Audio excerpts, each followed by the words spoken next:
Hola, ¿cómo están? Por fin nuestra charla con neuropsicólogos, donde el objetivo de esta charla es contestarles todas las dudas que tengan respecto a este tema. Hemos hablado de temas muy específicos a lo largo de todas nuestras charlas y bueno, ahorita tenemos a la maestra Florencia Rubio. Hola Flo, ¿cómo estás? Hola, hola. Bien, gracias. ¿Y tú, Diana? Bien, bien, excelente, aquí con este gran equipo, con la neuropsicóloga Natalie Lagarda. Hola Nati, ¿cómo estás? Hola Diana, muy bien, gracias. Saludos a todos. Muy contenta de estar acá. Sí, de nuevo. Y bueno, pues ahorita estamos con este tema que es charla con neuropsicólogos y pues vamos a resolver estas dudas que se tienen respecto a este tema. Vamos a hablar desde qué es la neuropsicología, a quién se va dirigido, eh, qué hacen, qué es lo que se tiene que hacer para ser un neuropsicólogo y esas preguntas en general de esta situación. Entonces, déjenme les comparto la presentación, tantito. Mientras, también ustedes pueden decirnos sus preguntas para ir haciendo eh, una retroalimentación de ustedes, sus dudas y lo que tienen. También ya llegó, espérenme, antes de compartir la presentación, llegó la neuropsicóloga Yeslia Alonso. Yeslia, ¿cómo estás? Hola, hola, muy bien, gracias, Dianita, ¿cómo están? Eh, Muy ¿Pueden bien. compartir lo de la presentación o alguna de ustedes ya Sí, la tiene por ahí? ahorita ya la voy a descargar. Es que primero te quería meter Ah, ok. antes de ponerla, pero no se quiere poner. Bueno, en lo que ponemos la presentación, pues recordar todas nosotras, bueno, todo el equipo de redes somos neuropsicólogos. Tenemos también terapeutas en comunicación humana con maestría en neuropsicología. Y pues justamente recordarles para qué es esta plática, para todas las dudas que siempre han temido preguntar o cosas que se les ocurran en este momento, justamente para eso estamos el día de hoy. Tenemos algunas preguntas preparadas con anticipación, pero bueno, también esperamos escucharlos. Y ya está. Ahí está. Saludos. Ahí está la Aprovecho para mandar presentación. saludos a la gente que nos sigue. Ya nos están saludando por ahí. Desde Iztapan. Saludos desde hasta Zumpango. Saludos. Sí, Ok. pues vamos a ver cómo nos funciona lo de la presentación. Si no, pues creo que no hay ningún problema con que no la tengamos y pues vayamos nada más revisando las preguntas. Así es. Entonces, bueno, si quieren, ahorita preguntas son muy pocas y luego vamos con las del público. No sé cómo les parece. Me parece perfecto. Ok.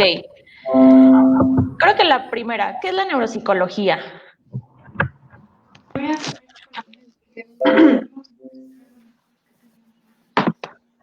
Sí, pues, ay, deja de Ay, verla. perdón. Sí, sí. Ahí está.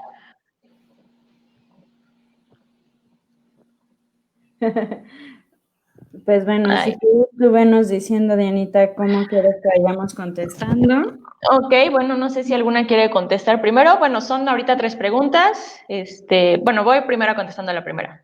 ¿Qué es la neuropsicología? La neuropsicología forma parte de las neurociencias, la cual, digamos, es el puente entre la psicología y esta parte neurobiológica,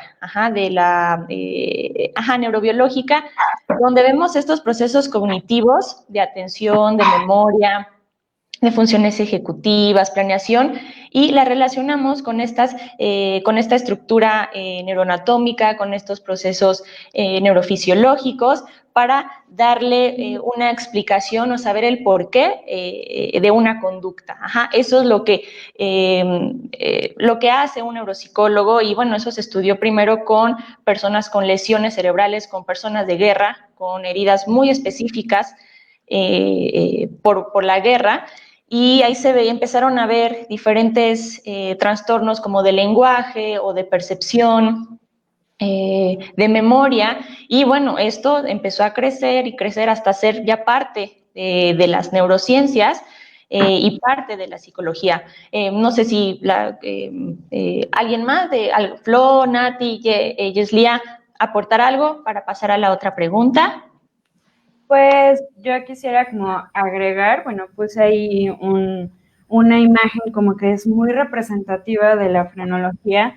Yo creo que todos los que estudian psicología en algún momento mencionan o estudian este momento histórico donde llamamos frenología como este movimiento en donde se quiso empezar a localizar en ciertas partes, pues en este caso ni siquiera era del cerebro, ¿no? Sino del cráneo, como ciertas funciones mentales, ¿no? O de personalidad o de la persona, ¿no? Hay aquí en el hoyito como de la izquierda tenemos el cálculo, ¿no? O si estás muy frentón es porque eres muy inteligente, ¿no? Desde entonces están como este interés de querer estudiar en dónde se encuentran como todas estas partes, por decirlo así, mentales, ¿no?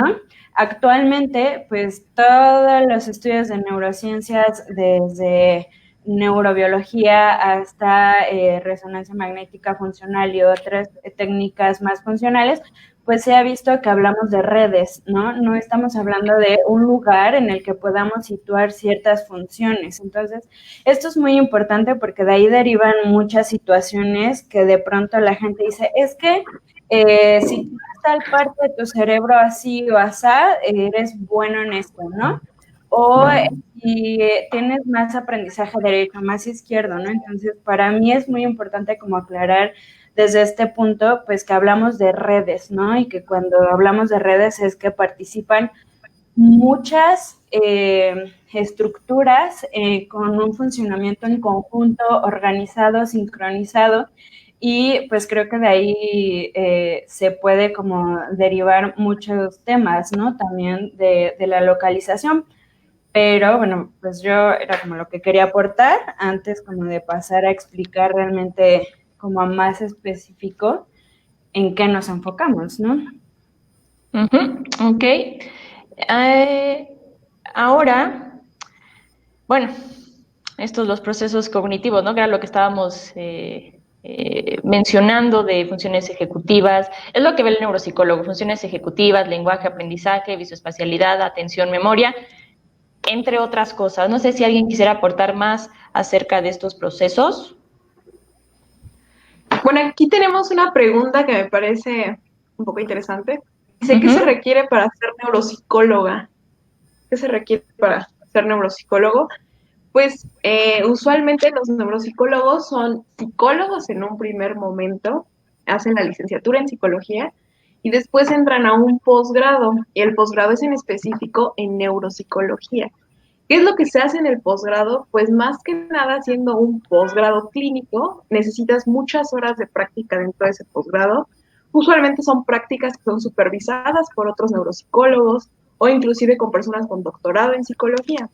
Pero eso se necesita tener una licenciatura que podría ser en todo caso psicología o terapeuta en comunicación humana, hacer el posgrado e inclusive después se puede continuar por el área de investigación e inclusive clínica dentro de un doctorado, o sea, maestría y doctorado. Eso es lo que se requiere para ser neuropsicólogo. Entonces, ¿qué pasa? Realmente no se trata de simplemente tomar un pequeño curso en neuropsicología y ya soy neuropsicólogo. O sea, es muchísimo más profundo porque se requieren muchas horas de práctica clínica, o sea, mucha supervisión. Sí. ¿Algo más que ustedes agregar? No, pues que creo que tampoco es con un diplomado. Un diplomado no tampoco es suficiente, sino complementa también esta maestría o este posgrado, porque en sí son posgrados. No sé si Nati quiere aportar también algo respecto a esta pregunta. Sí, me parecería muy importante agregar, Diana, a lo que ya bien dijo Florencia, que esto nos lleva naturalmente a pensar en la importancia de, al momento de buscar un profesional que verdaderamente esté certificado como tal, ¿no? En este caso estamos hablando de la neuropsicología. Al momento, entonces esa sería como una de nuestras primeras recomendaciones ya iniciando esta plática, al momento de buscar, de dirigirse a buscar cualquier servicio de tipo de neuropsicológico, traten de buscar, preguntar directamente con el profesional cuáles son sus certificaciones, dónde realizó sus posgrados, de su posgrado. De esta manera también podremos pues tratar de que el servicio sea de calidad principalmente y profesional, ¿no? Eso sería algo muy importante. Claro, a mí me gustaría como agregar un poco de la mano con la pregunta que nos está haciendo Alexis Valenzuela, que pregunta, ¿en qué lugar puedes certificarte oficialmente como neuropsicólogo? Creo que la palabra certificación es como un poco en boga, al menos en México, ¿no? No hay propiamente una certificación, ¿no? Es un posgrado que hay distintas universidades. Hablando específica de México, que es donde nosotros estamos, el país, pues lo podemos encontrar en la UNAM, en la Universidad de Guadalajara también está, en la Universidad de Puebla, como posgrado, ¿no? En universidades públicas, ¿no? También tenemos universidades privadas donde ofertan maestría en neuropsicología. De pronto los nombres cambian un poco, no necesariamente es maestría en neuropsicología. Por eso es como importante revisar la parte del plan de estudios y verificar la práctica clínica supervisada, ¿no? Creo que eso es como bien lo dijeron, un pilar en nuestra profesión, que haya esa práctica clínica directamente con los pacientes con distintas, pues, circunstancias que ahorita vamos a platicar más adelante a quienes vamos a ofrecer nuestro servicio. Pero es en ese sentido, ¿no? Al ser un posgrado tenemos que buscar una universidad, ¿no? Ya sea privada, sea pública, revisar el plan de estudios y ver la parte de supervisión clínica supervisada, ¿no? Creo que sería como una situación importante a comentar. Sí, creo que sí es muy, muy importante. Bueno, creo que antes de pasar a la pregunta de... sí es cierto, la UAM y la UEM, estos posgrados en neuropsicología, sí. La de Tijuana, sí, hay muchos nombres, como dicen, en rehabilitación neuropsicológica, o hay uno, el de la UAM es rehabilitación neurológica. Hay varios posgrados que existen. Vamos con las preguntas de acá, chicas, y luego con la presentación, si no hay preguntas para hacerlo dinámico. Sí, yo creo que la intención es que los que tengan dudas se vayan resolviendo, ya con, pues sí, por eso les decía, si nos funciona la presentación bien, si no, pues nos vamos mejor con las preguntas que nos están. Aquí tenemos otra pregunta de Lorena Moreno. Dice, ¿cuál es el papel de la neuropsicología en casos de cirugía cerebral y qué tan difícil es entrar a laborar a nivel hospitalario? Bien, en el caso del papel de la neuropsicología en casos de cirugía cerebral es muy relevante, muy, muy relevante. ¿Por qué? ¿Cómo funciona esto? Digamos que un paciente llega al hospital con un tumor. Entonces, ese tumor se tiene que retirar, pero a veces no se sabe cuál va a ser el efecto de este tumor. Entonces, de ahí empieza a haber muchas diferencias. Por ejemplo, el neuropsicólogo tendría que hacer un perfil antes de la operación y un perfil después de la operación para saber qué cambios hubo. Tiene que haber aproximadamente un periodo de 6 meses de diferencia, digamos. Pero no solamente llega hasta allá al alcance del neuropsicólogo. El neuropsicólogo inclusive a veces es necesario dentro de la sala de operaciones. ¿Por qué? Porque mientras se va removiendo el tumor, se pueden ir haciendo pruebas para saber si alguna función está siendo afectada, por ejemplo, el lenguaje, la percepción, lo que ustedes quieran. Y va muchísimo más allá de eso, porque, por ejemplo, un neuropsicólogo no solamente se quedaría con tumores cerebrales, sino, por ejemplo, las cirugías de epilepsia, que ahorita creo que Diana nos va a contar más de eso, pero, por ejemplo, también en caso de las guadas que se hacen, donde se duerme un pedazo del cerebro y ves cómo está funcionando el hemisferio. ¿Qué funciones? Disculpen a mi perrita.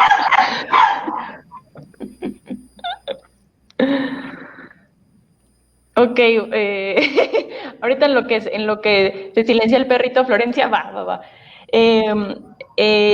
Afortunadamente, como decía Florencia, yo tuve la oportunidad de ingresar a una cirugía in vivo, donde el neuropsicólogo evalúa al paciente. Aquí no fue epilepsia, sino fue tumor, donde un tumor muy, muy complejo, donde los neurocirujanos son los que ven que el tumor esté en una zona donde ellos puedan quitarlo, que no sea tan subcortical, sino que esté más o menos en la corteza para que tengan un fácil acceso. Y mientras eso pasaba, es un equipo muy grande de neurocirujanos, de anestesiólogos, de enfermeros, de neuropsicólogos, ya nos están contando como parte del equipo de neurocirugía, y entramos para evaluar las mismas pruebas que se hacen se hacen dentro de cirugía. Y lo que les importa más a los neurocirujanos, no porque lo demás no sea importante, pero es mucho la parte del lenguaje, cuidar mucho la parte del lenguaje y de memoria. Es como lo clave que les importa a los neurocirujanos como cuestión de comunicación. Y hay algo muy importante de neuropsicólogos, que tienen que ser 2 en cirugía. Por experiencia se los digo, uno es muy difícil, son 2 los que tienen que estar por la adrenalina que estás ahí, y luego el paciente no puede acceder, y entonces tienes que buscar otras tareas, y entonces va con 2, con un equipo, es muchísimo mejor este abordaje. Entonces ya estamos ahí en la presencia como parte del equipo de neurocirugía, y pues estas cirugías no son desgraciadamente tan comunes todavía en México, pero ahí vamos, poco a poco ahí vamos. Y bueno, yo quisiera agregar un poco en la pregunta, no tanto sobre el papel del neuropsicólogo en las cirugías, eso quedó clarísimo, pero nos pregunta qué tan difícil es entrar a laborar en el ámbito hospitalario, ¿no? Pues al menos aquí en México, digo, no sé, me parece que nos está escribiendo en Morelos, pues sí es complicado, normalmente como en todo se maneja por plazas, entonces no es tan fácil encontrar una plaza dentro de un ámbito hospitalario para un neuropsicólogo, ¿no? Esa es otra parte como bien interesante, que realmente no hay plazas con ese nombre tan propio de decir plaza de neuropsicólogo, ¿no? De pronto entran como psicólogos y se empiezan a desarrollar en el ámbito de neuropsicología, y de pronto surge el departamento, el área de neuropsicología dentro de un hospital, de un instituto, pero no es muy común, ¿no? De hecho, es complicado encontrar un servicio instaurado de neuropsicología. Por supuesto que sí se hacen evaluaciones neuropsicológicas en hospitales e institutos, porque justo hay gente que se va involucrando y va haciendo énfasis en la importancia de estos servicios en el ámbito de la salud pública, bueno, en el servicio de salud pública, pero es muy poco común, ¿no? Realmente es poco común. Yo tuve la fortuna de rotar en el Instituto Nacional de Nutrición, y ahí sí tienen el área de neuropsicología muy instaurada, pero no es muy común. Entonces, pues yo de manera muy breve diría, sí, es muy complicado, muy difícil, pero ojalá que podamos ir abriendo campo en el neuropsicólogo dentro de estos ámbitos, porque son muy importantes. Sí, así es. Nati, ¿algún comentario sobre esta pregunta? ¿O Flo? Pues creo que respecto a los institutos u hospitales que conocemos de primera mano que hay servicios de neuropsicología, podríamos mencionar algunos, sobre todo en la Ciudad de México. Yo personalmente soy de Sonora, soy originaria de Sonora, y en la Ciudad de México, por supuesto que se encuentra más hacia allá, ¿no? Hacia la vanguardia del servicio de neuropsicología y el trabajo multidisciplinario e interdisciplinario en el ambiente hospitalario.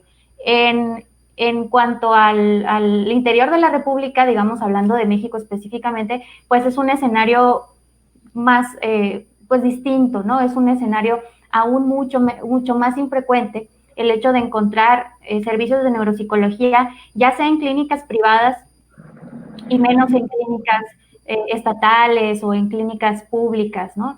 Entonces, sí, apuntar eso creo que me parece importante. por si alguien nos ve del interior de la República. Bueno, aquí tenemos también otra pregunta que dice, ¿cuáles son las pruebas principales para tener una evaluación neuropsicológica? Bueno, podemos empezar a contestar esa pregunta porque, bueno, realmente para un neuropsicólogo lo relevante no es la prueba, sino cómo es que el paciente lo está haciendo. Las pruebas son, por supuesto, que instrumentos maravillosos, pero hay que entender qué tan lejos puede llegar una prueba.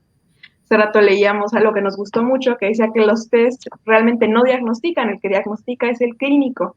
Entonces, ¿qué te da el test? El test te da mucha información, te permite hacer conjeturas sobre qué está pasando con el paciente y gracias a todo lo que sabes sobre modelos de neuropsicología, sobre modelos de lesión, es que tú puedes hacer un diagnóstico. Entonces, al menos a considerar dentro de una evaluación neuropsicológica, siempre se tiene que evaluar las siguientes tres cosas. Uno es la parte cognitiva, o sea, procesos como atención, memoria, funciones ejecutivas, memoria, atención, todo eso. También tenemos siempre que evaluar la parte emocional. ¿Por qué? Porque antes de ser neuropsicólogos, somos psicólogos. Entonces, esa parte jamás puede quedar de lado. Existen millones de test sobre emoción, millones de test sobre memoria, sobre atención. O sea, el punto no es el instrumento, sino siempre tomar en cuenta la parte de funciones ejecutivas, toda la parte cognitiva en general y sobre todo la parte emocional. Entonces, eso es lo que siempre tiene que llevar una evaluación neuropsicológica. En el caso de que una valoración neuropsicológica sea solo enfocada a la memoria, pues es una evaluación neuropsicológica muy, muy incompleta. No es posible realizarlo de esa manera. Lo que sí se puede hacer es dar cierto énfasis a ciertos procesos, por supuesto que se puede, pero eso es lo que les recomendamos. No sé si alguien más quiera comentar algo.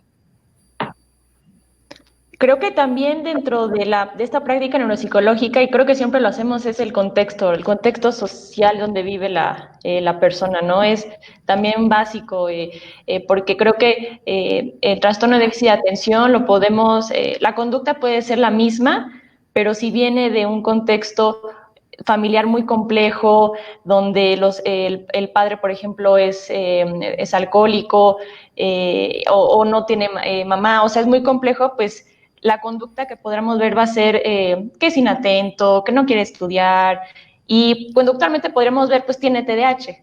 Pero si no indagamos más en la parte social, pues ya vemos, no, pues no es tan solo eso, vean el contexto donde se encuentra, y ahí entonces vamos a generar, como dice Florencia, pues una mejor práctica, una mejor clínica en lo que estamos haciendo. ¿Qué opinan, chicas?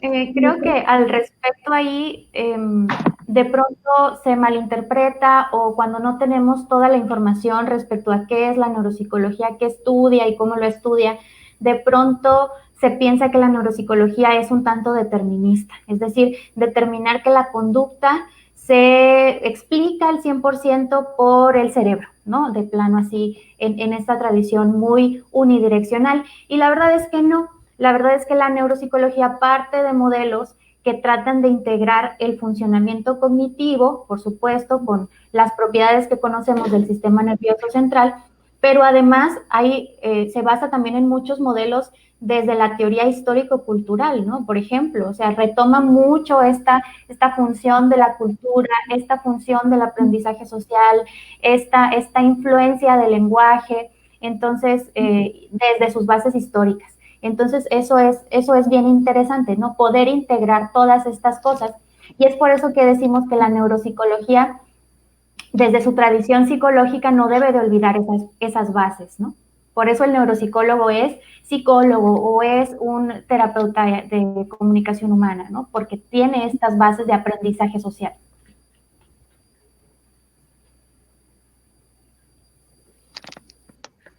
Creo que nos están acumulando las preguntas. A ver, vamos a la siguiente. ¿Creen que hace falta mucho de Elías Coreas? ¿Creen que hace falta mucho para desarrollar la neuropsicología a nivel de América Latina y el Caribe? Ay, ¿cómo ven? Yo creo que sí. Creo que sí, pero tampoco podríamos decir que no se ha desarrollado, ¿no? Tenemos muy buenos neuropsicólogos en América Latina. que han dado mucho empuje, ¿no? A este desarrollo. Sí hace falta, yo creo que más que desde el ámbito de especialistas, y claro, también de formación, pues como neuropsicólogos, también nos haría falta más sensibilizar a la población, ¿no? Que creo que es un poco, pues, el objetivo de esta charla, ¿no? Que la gente conozca, pues, qué es un neuropsicólogo, inclusive que otros psicólogos conozcan qué hacemos los neuropsicólogos, y de ahí que empieza a tomar importancia la neuropsicología, ¿no? Yo creo que como un aspecto más académico y todo esto, vamos por muy buen camino. O sea, hay muchos muy buenos investigadores y divulgadores, etcétera, a nivel de América Latina o de América. Pero yo pensaría que nos está faltando quizá la divulgación, ¿no? Más allá de compartir con nosotros como neuropsicólogos, que las personas puedan ser sensibles a cuál sería la importancia del trabajo de un neuropsicólogo, ¿no? Y qué hacemos y cómo lo hacemos, etcétera. Sí, eso, y de la mano también un poco con lo que nos comenta Iván Verdugo, ¿no? Que ahora estamos dándole más importancia a la salud mental, estamos como retomando ese punto de la vida que antes pues tal vez no era una necesidad.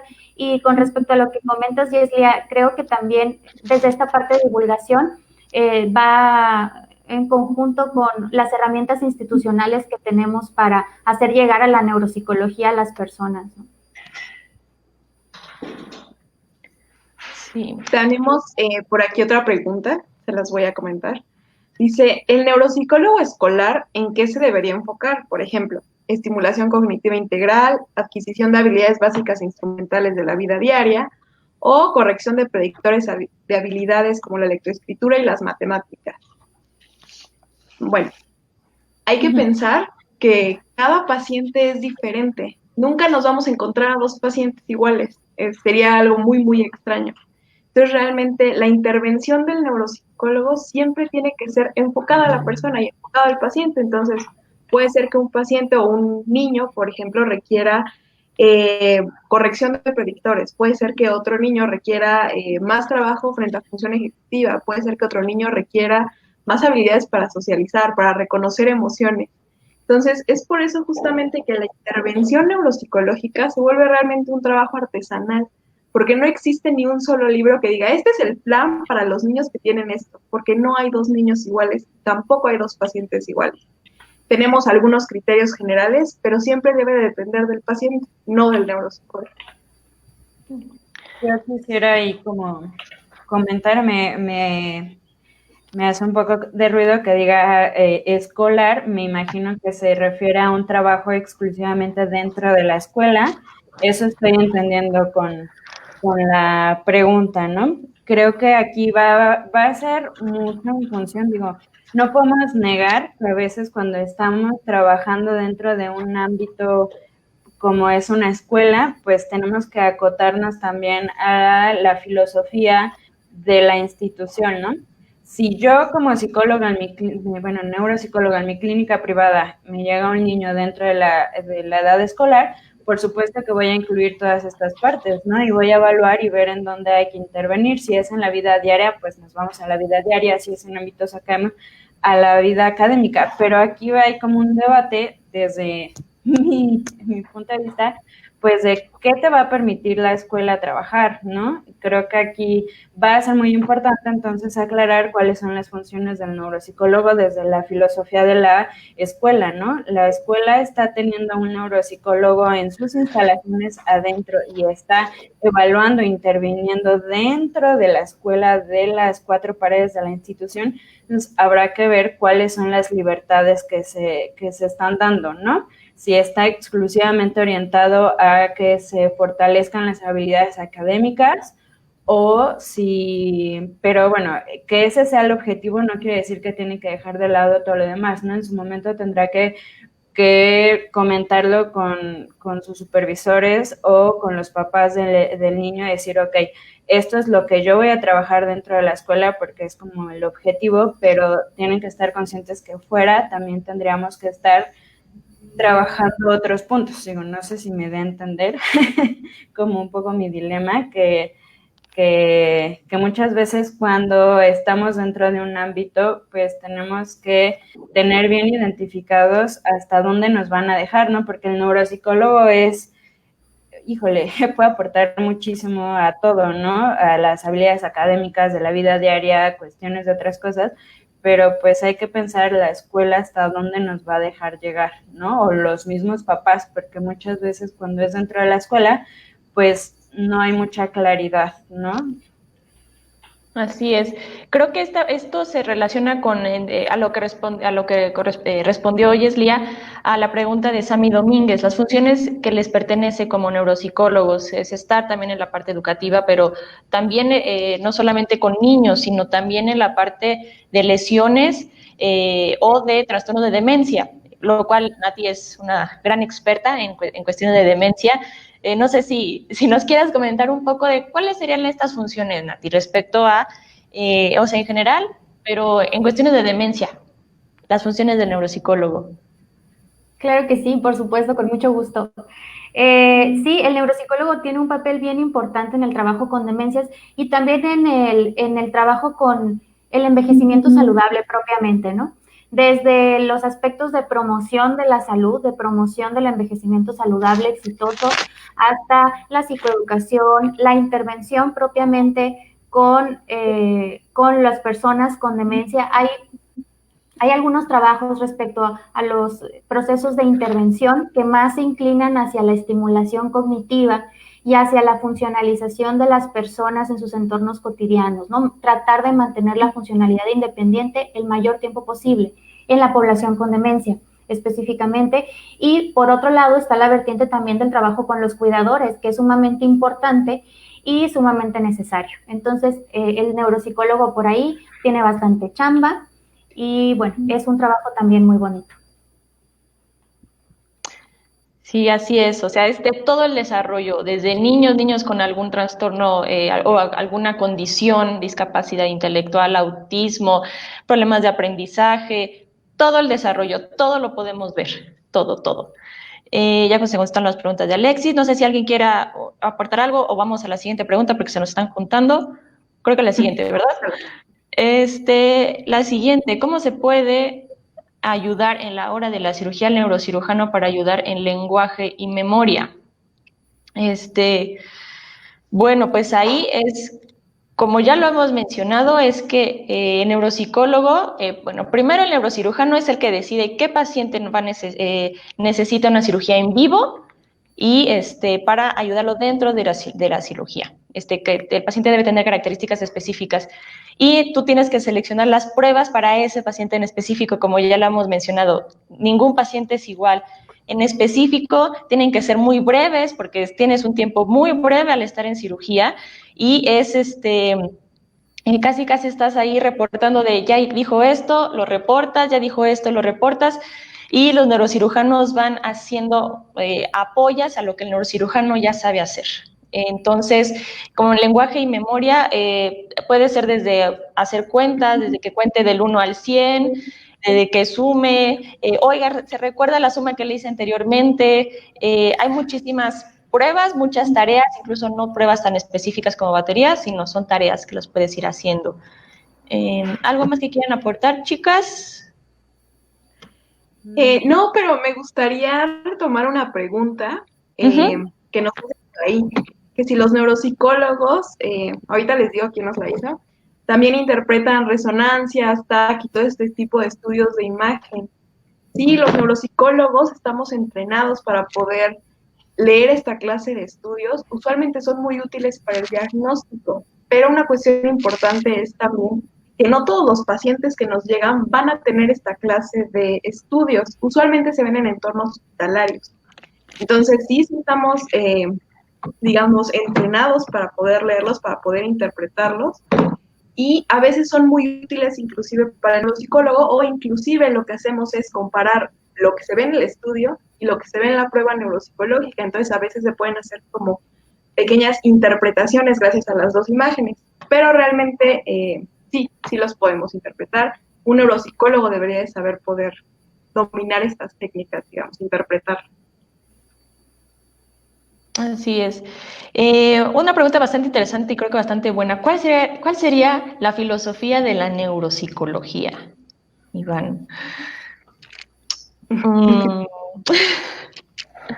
¿Desde qué punto yo preguntaría, no? O sea, si es como en esta base de encontrar el sustento neuroanatómico funcional de la conducta, o si dirigido más hacia los pacientes, ¿no? ¿Cuál sería nuestra filosofía hacia los pacientes? Creo que ahí habría que distinguir.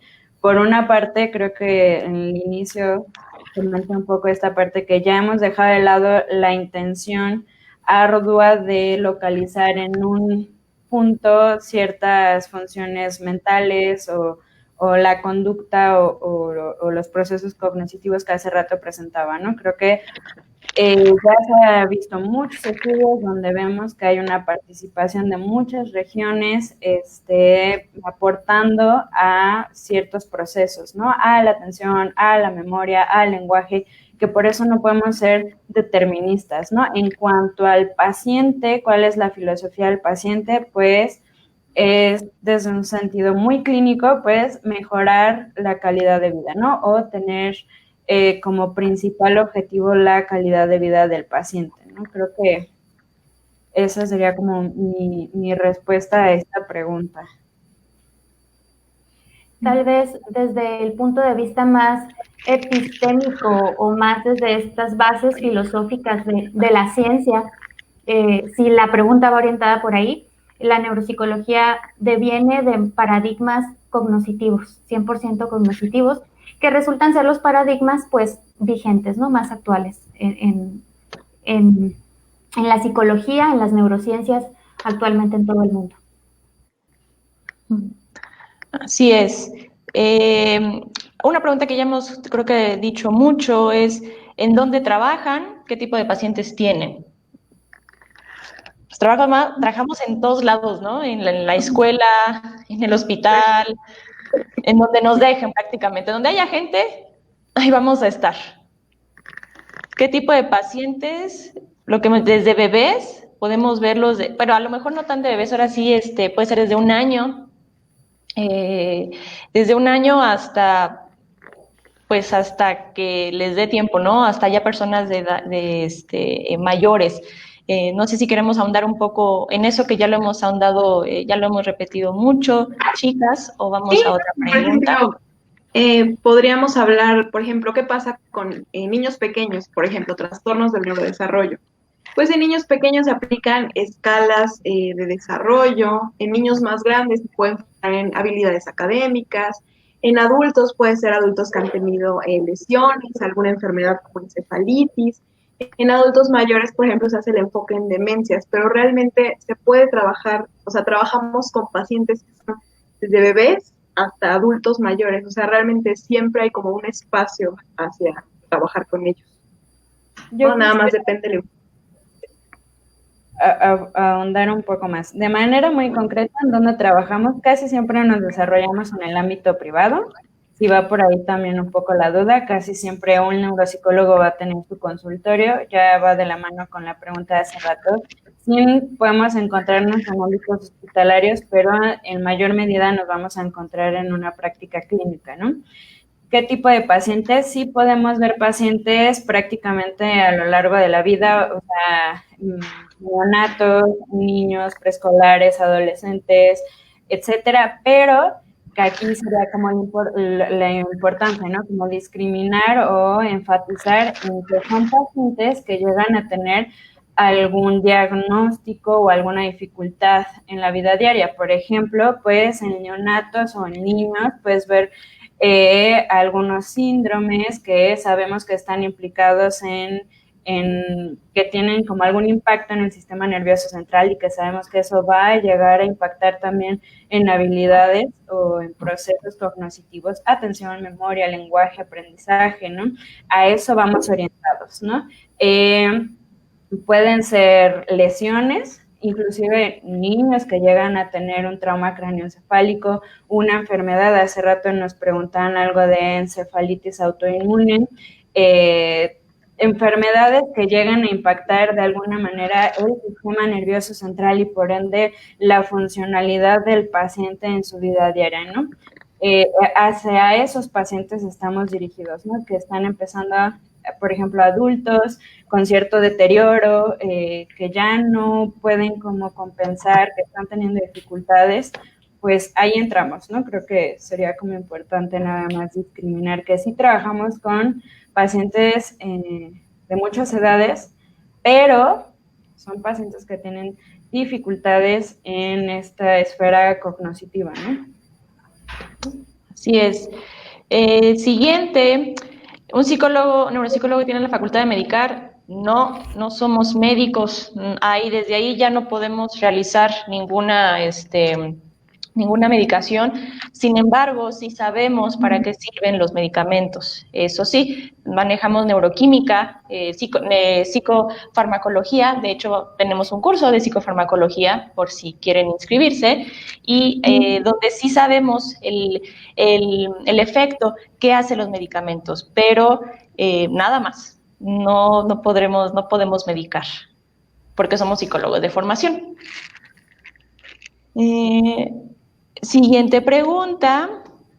Caray, también está interesante, que si podríamos compartir, Lorena Moreno, sus temas de investigación de posgrado, ¿dónde podemos leerlos? Creo que el de Florencia ya está. Los demás están en proceso de leerlos, de publicación. No sé, Florencia, si quieras decir dónde te pueden leer. Sí, claro.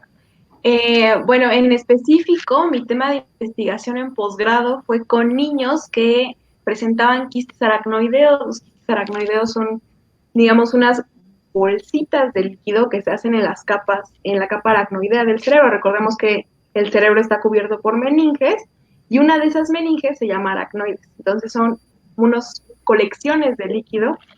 Y lo que yo busqué en mi investigación era ver cómo eran estas lesiones congénitas, porque los niños nacen con ellas, si es que tienen una repercusión sobre el lenguaje y sobre la conducta. Tuvimos resultados bastante interesantes. En general vimos que los pacientes que tenían un quiste del lado izquierdo tendían a tener mayores dificultades, no solamente cognitivas, sino también conductuales, tenían una mayor sintomatología conductual y también presentaban mayor depresión y ansiedad. Entonces, muy a grandes rasgos, ese fue mi tema de posgrado. La tesis ya está digamos, todas las tesis de la UNAM se suben a una base de datos de puras tesis. Mi tesis está ahí, la pueden encontrar solamente con mi nombre. Y esperamos que muy pronto esté el artículo circulando también por ahí, ya les contaremos. Pero bueno, acerca de los temas de investigación, pues realmente todas tenemos una, entonces no sé quién más nos quiera contar sobre su tema de investigación. Pues yo a grandes rasgos les platico que más bien evalué pacientes con hipotiroidismo durante este estado de hipotiroideo y después ya se llama eutiroidismo, cuando ya las hormonas tiroideas están en niveles óptimos, y pues estamos buscando diferencias pues en el desempeño neuropsicológico en estas pacientes. Nat. Mi tema de tesis y de investigación se ha centrado más en el estudio del trastorno del desarrollo del lenguaje en niños de edad preescolar y escolar inicial, sobre todo en su vinculación con percepción auditiva, es decir, si hay cambios en estos niños en percepción auditiva en comparación con niños con desarrollo normotípico que nos pudieran estar explicando a lo mejor una parte del cuadro de lo que es el trastorno del desarrollo del lenguaje, antes conocido como trastorno específico del lenguaje. De nuestros compañeros, que también son partes de redes, podemos hablar desde temas de hiperbilirrubinemia, ¿no? Lo que hemos estado hablando sobre los efectos cognitivos en el desarrollo con la hiperbilirrubinemia, cuestiones de estudios con Parkinson, toma de decisiones, intervenciones en pacientes, estudios de caso. Esos más o menos han sido los temas de investigación, estudios de caso con trastornos específicos del aprendizaje. Sí, y Pues el mío finalmente es de cognición social, estas habilidades sociales en las personas con altas capacidades y discapacidad intelectual, que sí hay muchos mitos de es que los de altas capacidades son raros y como que no tienen amigos, son apartados, pero aquí me preguntas, bueno, ¿por qué? ¿Por qué es así? ¿Y por qué? Y de altas de discapacidad intelectual son similares en las cuestiones sociales, serán diferentes. Encontré varias similitudes, sí, muchas similitudes, y está muy interesante. Verán que son más similares por todos los contextos sociales. Tenemos que, como neuropsicólogos, centrarnos muchos en estos contextos sociales y dar como estas posibilidades de, bueno, puede ser esto, pero aún así falta por investigar, no tenemos una respuesta 100% certera. Y ante esto, otra pregunta, con respecto a la neuropsicología, ¿manejan un enfoque o varios? Por ejemplo, tomar el histórico-cultural con la americana. Hola, Nat. Hola, Arnoldo. Pues me cuelgo un poquito ahí del saludo de Arnoldo para decir que hay 3 grandes escuelas que tienen su influencia en la neuropsicología. Hablamos de la escuela rusa, que es toda esta perspectiva histórico-cultural. Hablamos de la escuela más anglosajona o la escuela americana, que es mucho más cognitiva. Y hablamos de la escuela francesa, que también ha tenido grandes aportaciones para la neuropsicología y que en México realmente es poco utilizada. El manejo del enfoque o de la escuela depende mucho, por supuesto, de la tradición, incluso de la escuela donde estudias tu posgrado o de tus maestros que te enseñan como esta parte clínica. Creo que entre nosotras al menos buscamos retomar puntos de ambas escuelas, aunque puede ser que nos enfoquemos un poco más hacia la parte histórico-cultural. No sé ustedes qué opinan al respecto. Pero sí, tratamos de retomar cuestiones de ambas, ¿no?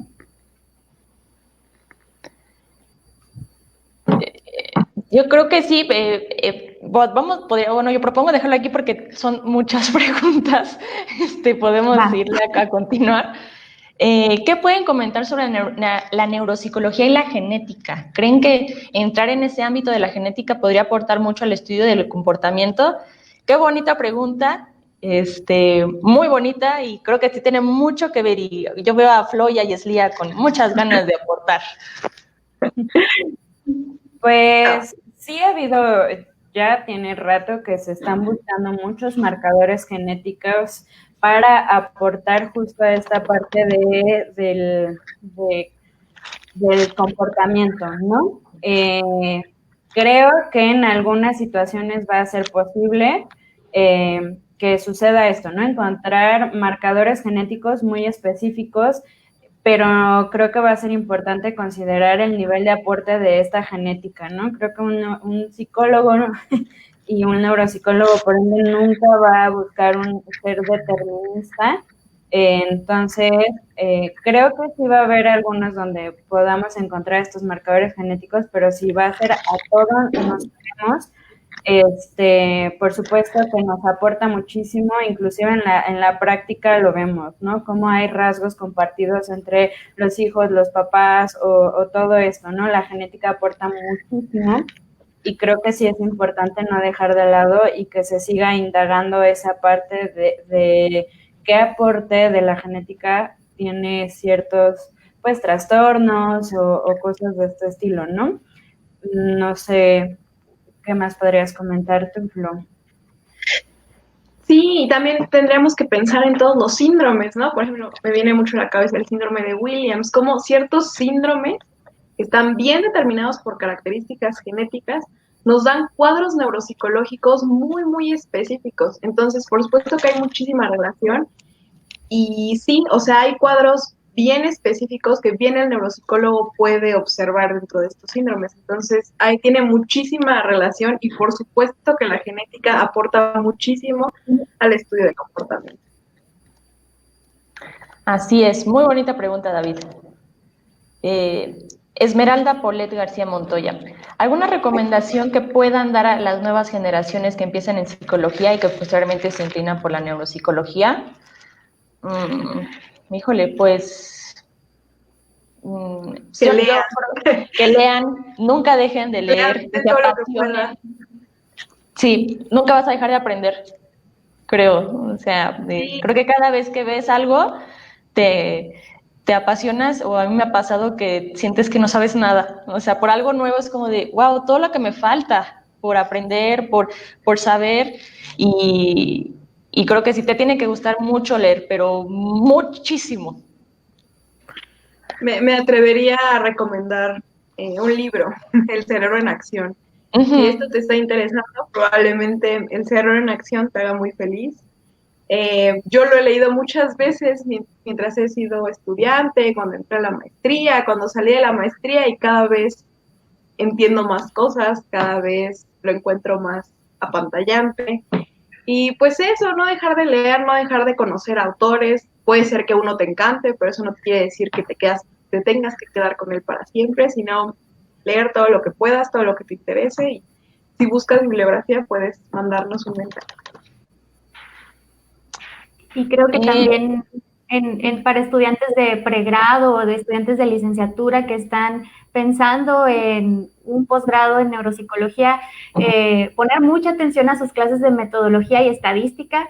Eso es algo que se retoma bastante en el posgrado, en cualquier posgrado que tenga pues unas bases científicas, ¿no? Como tal, como la neuropsicología, y que tenga ramas de investigación clínica, investigación aplicada en otros casos. Entonces creo que por ahí también, echarle ganas a tus clases de metodología y estadística.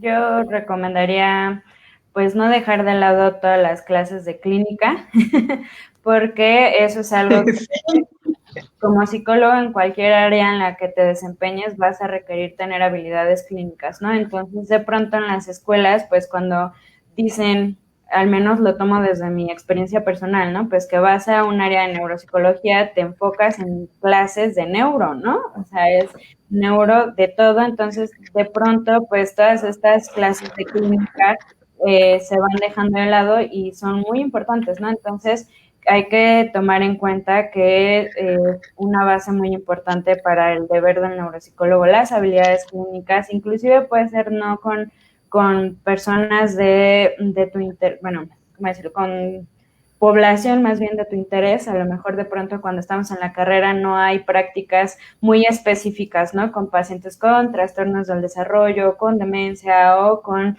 daño cerebral, ¿no? Pero sí tienes la oportunidad de hacer práctica clínica con otro tipo de población y creo que no tenemos que dejarlo de lado, ¿no? Sobre todo porque es a nivel licenciatura y se están desarrollando muchas capacidades, ¿no? Ya tendremos tiempo para la especialización y para irnos a algo completamente neuro. Sí es. Otra pregunta. ¿Un neuropsicólogo puede atender a una niña de 9 años con hipacusia severa bilateral oído izquierdo, 57.1, bueno, 51.7 decibeles? Sí, de hecho creo que lo estaba atendiendo nuestra terapeuta de lenguaje, tenía un caso similar, Leilani. Sí lo puede hacer. Siempre y cuando, me gustaría añadir, siempre y cuando haya alguna característica cognitiva o de funcionamiento que nos dé pie a entrar, ¿no? Porque el solo hecho de la hipoacusia no es un fenómeno que desde la neuropsicología podamos diagnosticar o podamos intervenir. Siempre y cuando haya un tema neuropsicológico ahí. Así es. Otra pregunta es, ¿qué tipos de pruebas neuropsicológicas se pueden aplicar para determinar TEA, trastorno de espectro autista? Yeslia, tú que tienes este curso que va a iniciar de TEA, ¿qué nos puedes decir al respecto? Sí, pues aprovechando haciendo un comercial, estamos ofertando un curso introductorio a los trastornos del espectro autista. ¿Qué pruebas? Pues ya ahí desde el neuropsicológica se está como extraño, ¿no? Les podría decir un par, pero creo que más que pensar en la prueba es pensar en la observación clínica y en la experiencia que uno tiene con el trastorno para identificar rasgos, ¿no?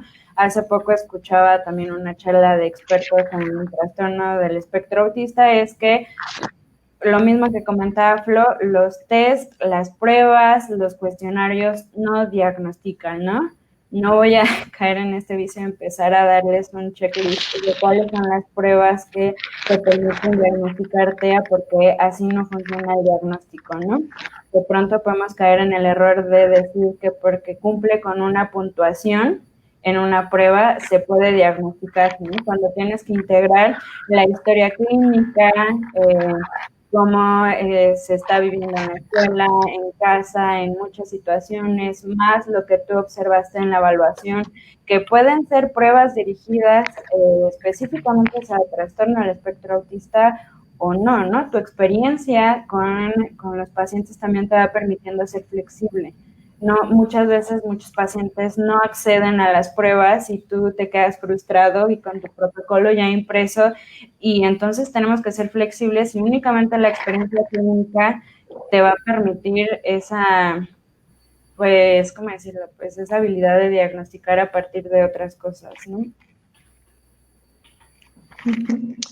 Sí, así es. Ahora vamos con ¿cómo se clasifican los daños cerebrales? Depende de qué área sea la afectada. Los daños cerebrales pueden ser desde tumores, pueden ser desde traumatismo craneoencefálico, Por etiología, ¿no? puede ser por etiología, que en sí eso lo hacen los neurólogos, los neurocirujanos, que determinan la clasificación de los daños cerebrales, no tanto del área. Ya el área ya serían nosotros, vemos, por lo tanto, tiene afectaciones más cognitivas, ¿no? Perceptuales, del lenguaje expresivo, del lenguaje impresivo. Del área, pues también te lo dicen, ¿no? Pues afectó el área occipital, el tálamo, o sea, porque hay de todo. No sé si alguien, si quisiéramos aportar más a esta pregunta. Pues no solamente por la etiología, ¿no? Bien podría ser un tumor, bien podría ser un evento vascular de tipo hemorrágico, isquémico, podría ser una enfermedad viral. O sea, por etiología creo que sería lo más simple y creo que así eso va la pregunta. Siguiente, otra vez Verónica Gámez. Resonancias, TAC, radiografías. ¿Ustedes cuentan con la formación para la interpretación de las pruebas de gabinete? Si es del cerebro, sí. Si es del pulmón, si es de... No, de eso sí, no nos especializamos tanto, pero creo que ya la habíamos resuelto, ¿no? Esta pregunta. Siguiente, Cintia Natalia Alvarado. ¿Es buena idea buscar algún apoyo neuropsicológico para retomar la vida cotidiana durante la recuperación de una encefalitis autoinmune? Esta es para Flo directamente. Perdón, me emociono. Sí, claro. De hecho, yo he trabajado con pacientes que se están recuperando de encefalitis autoinmune. ¿Qué es lo que se ve? Pues la afectación casi siempre, la mayor afectación es en memoria. Y pacientes que cursan con una intervención neuropsicológica, los resultados son maravillosos. ¿Por qué? Porque realmente no hay daño en específico a la materia del cerebro, digamos. La encefalitis autoinmune más bien se va contra los receptores. Entonces, hay muchísimo que se puede hacer desde la neuropsicología y sí hemos tenido pacientes que nos llegan con un trastorno neurocognitivo por encefalitis autoinmune y al final de la intervención los pacientes terminan buscando un trabajo y retomando su vida. Entonces, sí hay muchísima área de intervención dentro de la encefalitis autoinmune y realmente teníamos por ahí un profesor que decía que si estaba respirando algo se podía hacer y pues me gustaría retomar esa parte, no sé qué opinan ustedes. Muy cierto. Muy cierto, siempre. Creo que es lo que se me quedó mucho desde profesor. Si respira algo, se puede hacer, porque es conducta, ¿no? Si se pudo, pues sí, ver la conducta de una plicia, que es un caracol, claro que se puede, ¿no? Si se puede modificar la conducta de un caracol, se puede modificar entonces algo. Siguiente, ¿qué enfoque neuropsicológico es el que implementan en su plática? No sé si es plática o práctica. Práctica, sí, aquí está, que lo corrigió. En su práctica. Creo que Nat también ya lo había resuelto. Sí, habíamos hablado de que solemos hacer una conjunción de algunas escuelas, sobre todo la tradición americana, que es más de corte cognitivo, y la tradición más rusa, que es histórico-cultural, ¿no? Y su principal exponente van a ser los trabajos de Vygotsky y Luria. Así es. Sí, ahora nos vamos con, después vinieron muchísimas preguntas, pero bueno, vamos con esta. ¿Se debe hacer una evaluación neuropsicológica a un alcohólico ya en sobriedad para saber qué daño hubo en el funcionamiento cognitivo?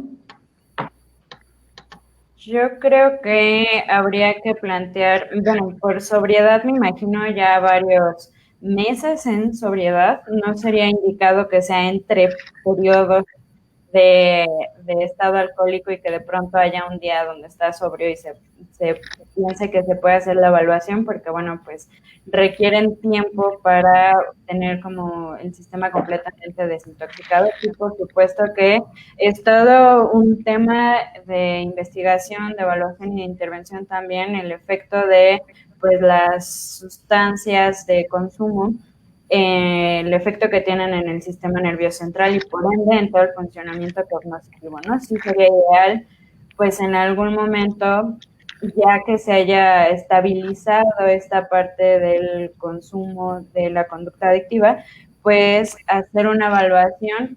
Y creo que más que hacer una evaluación, pues pensar en una rehabilitación, ¿no? Creo que aquí es algo muy interesante que no me atrevería a decir que siempre van de la mano, pero pues sí sería el ideal, ¿no? Que una evaluación neuropsicológica vaya de la mano de un proceso de intervención o de rehabilitación, ¿no? Sí es.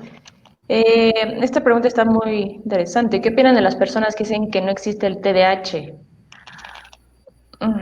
Pues es que es un mismo constructo que creo que tiene mucha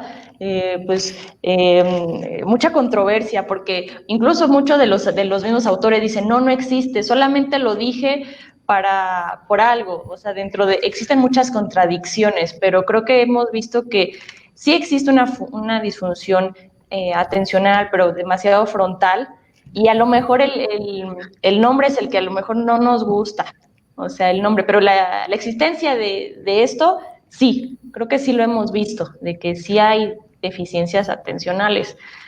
Por el origen, ahí sí es lo que tenemos que ver, cuál es el origen de esta deficiencia atencional. De hecho, tuvimos un curso de TDAH donde se habló de esta situación, lástima que ya terminó. No sé si queramos hablar un poquito más de esto, Flo o Nat, porque las vi como muy... Sí, yo quisiera, más que nuestra opinión sobre las personas que dicen que no existe el TDAH, más bien sobre toda esta pues corriente, ¿no? O sobre esta moda incluso. Es complicado porque también vemos que hay estudios, ¿no? Hay investigación que avala que hay diferencias en el funcionamiento de neurotransmisión, hay diferencias en cuestiones más bien volumétricas, de funcionamiento, de redes, o sea, hay diferencias. A lo mejor la etiqueta es la que no nos clacha muy bien, pero eso es lo que personalmente me agrada mucho del enfoque neuropsicológico, que podemos observar al TDAH con otros lentes o a partir de otro paradigma, ¿no? Y ver cómo el funcionamiento disejecutivo que está viendo y las cuestiones de regulación, las cuestiones de inhibición, y entonces eso hace que lo podamos ver a lo mejor desde otro enfoque y podamos intervenirlo a partir de cuestiones más funcionales. Sí es. Creo que también una de las cosas que ha contribuido a esto de que el TDAH no existe es la pandemia que al parecer ha habido de TDAH, ¿no? Y digo pandemia porque claro, al parecer ahora cualquier niño que voltea y se porta medio mal en el salón ya tiene TDAH. Entonces, la sobrediagnosticación, hay que tener mucho cuidado, ¿no? Exactamente, con este sobrediagnóstico que hay, porque es muy real. Hay muchos niños que no presentan estas características, pero ya tienen la etiqueta y ya están siendo tratados inclusive con medicamentos. Entonces hay que definir ahí muy bien, porque justamente recordemos, no cualquier persona puede llegar a poner un diagnóstico, ¿no? Muchos dicen, no es que las maestras se lo saben. No, las maestras tienen otra clase de formación, ¿no? O sea, le corresponde a una persona que tiene el entrenamiento, digamos, por un posgrado, por un no por un diplomado, por ejemplo, para poder dar esta clase de diagnósticos. Entonces, por eso hay que tener cuidado y también es por eso que existe tanto esta parte de no existe, no, nada. Entonces hay que tener cuidado. Así es. ¿Podrían explicar un poco del enfoque histórico-cultural y qué lo hace distinto al enfoque cognitivo?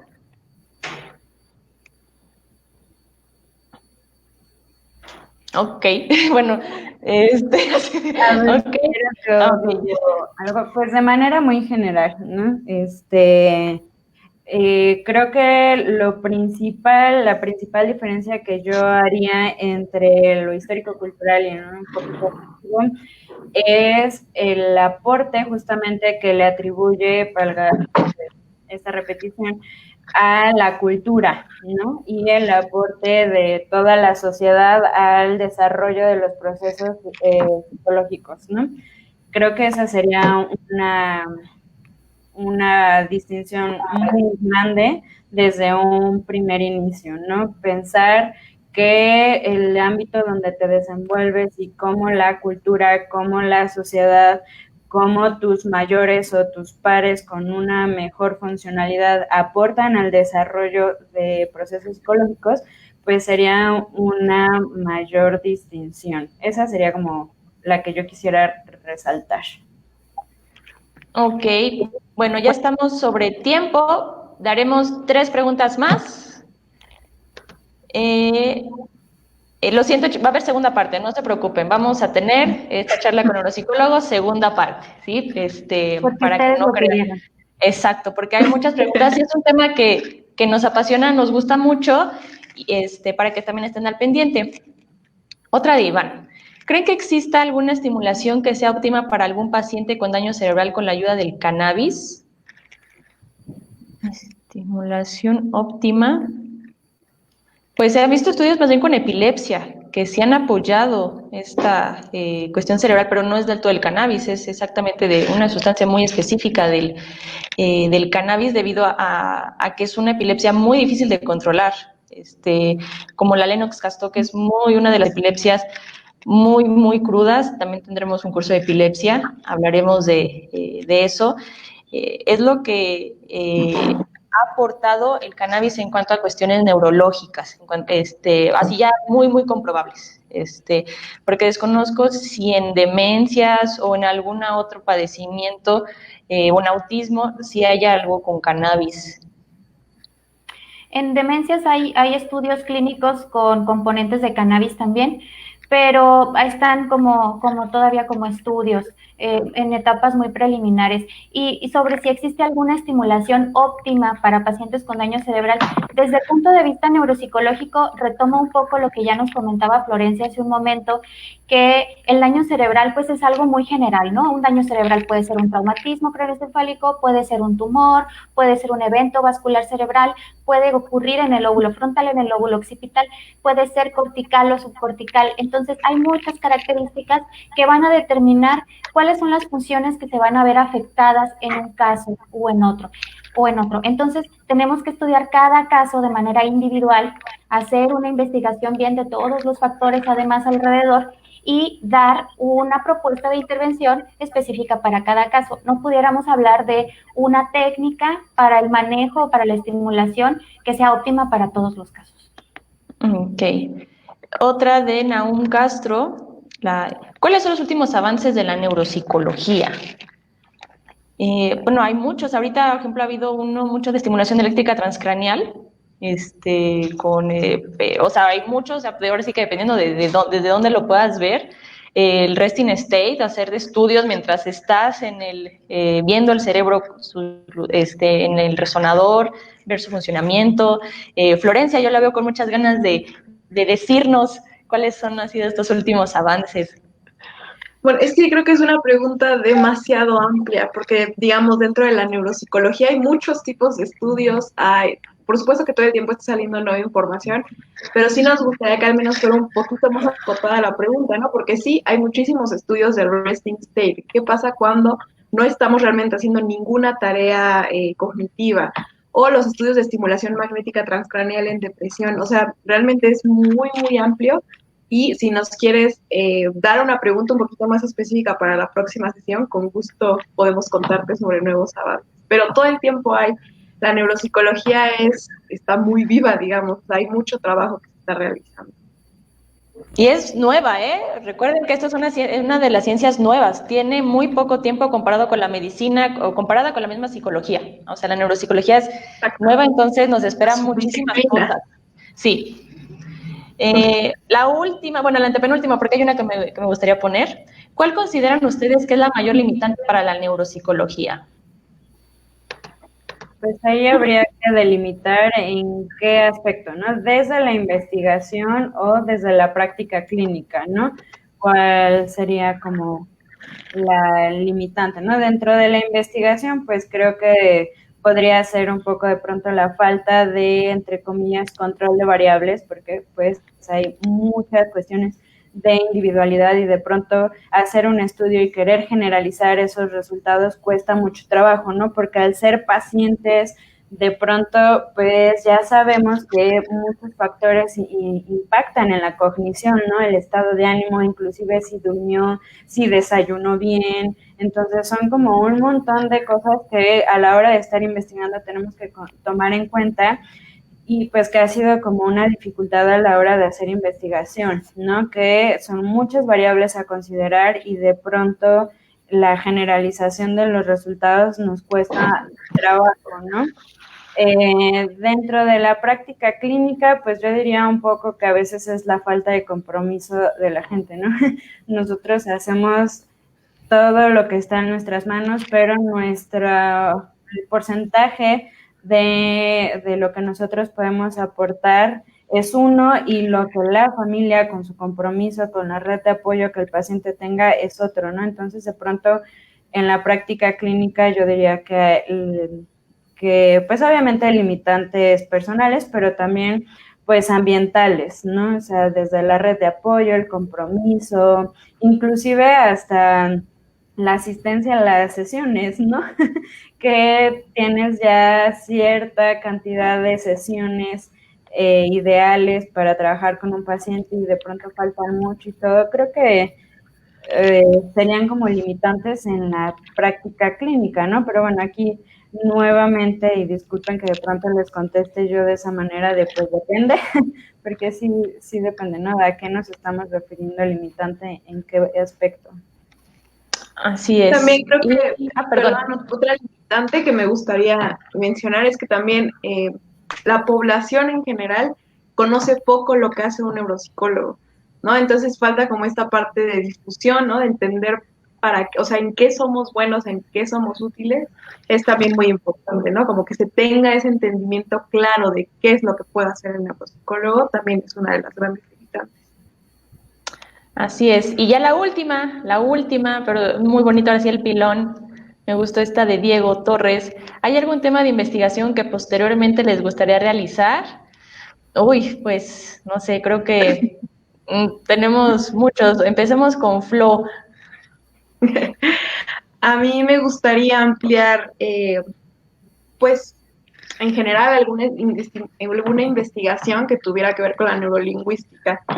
Eso es lo que me gustaría seguir trabajando, la neurolingüística. Okay. ¿Nati? Pues yo creo que eso es así inherente, ¿no? Entre más te vas acercando, más preguntas vas teniendo, más dudas, y creo que ese es el combustible muchas veces para permanecer aquí, ¿no? Tanto en el ámbito clínico, privado, preguntas, hipótesis sobre el paciente, sobre qué está pasando con él, con su cerebro, como en la investigación clínica. En la investigación clínica yo tengo muchas ganas de trabajar con pacientes con demencia o con deterioro cognitivo leve que hasta el momento no he trabajado con ellos en investigación clínica, pero me gustaría mucho hacerlo. ¿Yeslia? Pues creo que no acabamos, ¿no? De pronto, si la pregunta es en el ideal, ¿qué me gustaría hacer?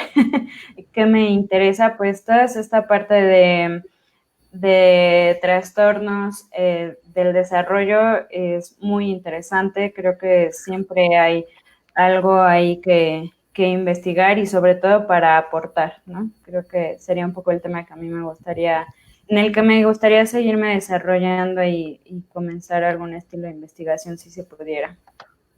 Ok, pues a mí la parte de inteligencia me sigue, pues sigo sin encontrar una respuesta concreta, lo cual no quiero encontrar una respuesta concreta, pero ya hacer algo con esta resonancia magnética en estos estudios de resting state con inteligencia o procesos con discapacidad intelectual. Me gusta mucho, indago mucho en esta población para saber qué se puede hacer o qué es lo que sabemos de estos cerebros siendo la discapacidad intelectual algo muy vasto, o sea que no hay una cosa específica, son miles de cosas.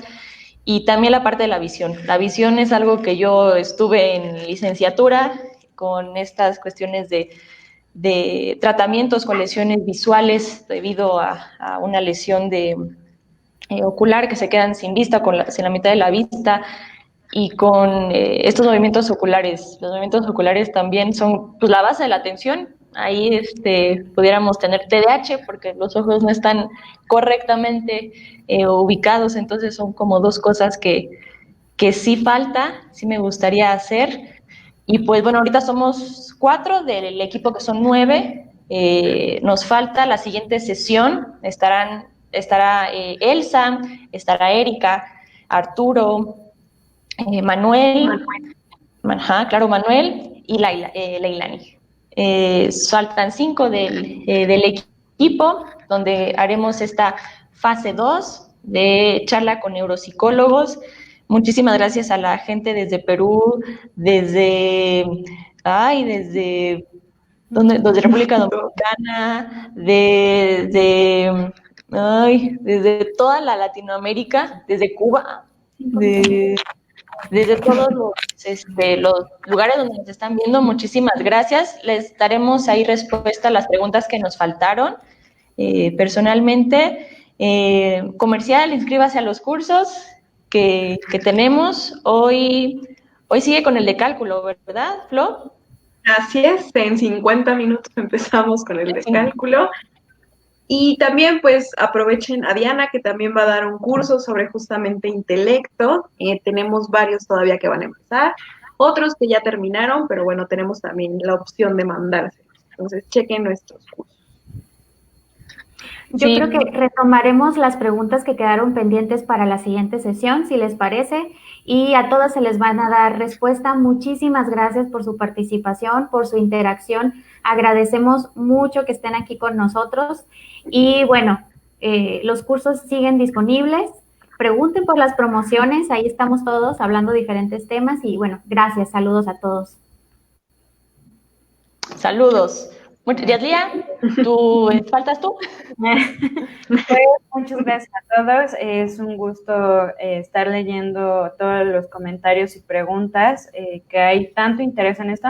Me gustaría nada más retomar por ahí, alcancé a leer preguntas todavía de qué pueden leer o qué recomendamos para personas que están interesados. Pues de lectura ya dijo Flo, Luria puede ser un inicio, pero quizás si queremos algo un poco todavía más de divulgación, Oliver Sacks, aunque era un neurólogo, bueno, pues hizo muchísima divulgación y quizás sean un poco más amables sus textos de leer. Y que por ahí me preguntaban respecto a qué posgrado recomendamos en México. Bueno, pues todas somos egresadas de la UNAM, entonces pues no podemos quitarnos la camiseta.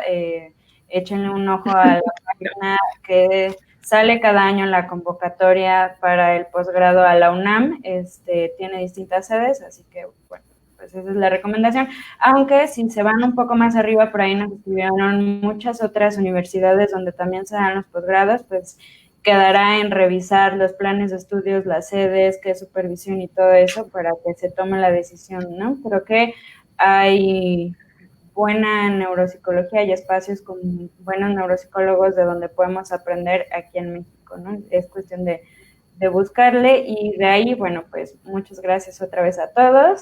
De verdad que padre ver tantas dudas, ¿no? Así es muy enriquecedor para nosotras.